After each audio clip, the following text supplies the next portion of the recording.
राज्यभरात नवरात्रीची तयारी आता अंतिम टप्प्यात आहे। उद्यापासून रास गरब्याला सुरुवात देखील होणार आहे।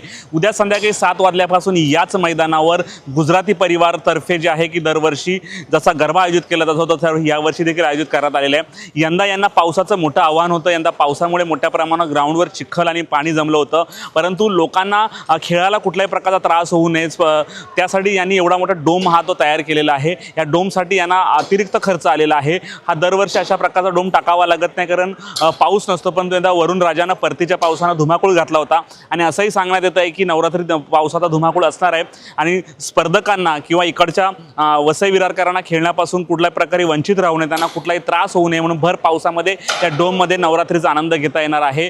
त्यामुळे तुम्हाला देखील नवरात्री खेळायचा आनंद घ्यायचा असेल तर वसई पश्चिमेच्या या कल्पतरू ग्राउंडवर 60 फीट रोडला लागून जे ग्राउंड आहे त्या ग्राउंडवर तुम्ही खेळायचा आनंद घेऊ शकता। पारंपरिक वेशभूषा करणारे स्पर्धक कलाकार या गरब्यामध्ये पाहायला मिळतात।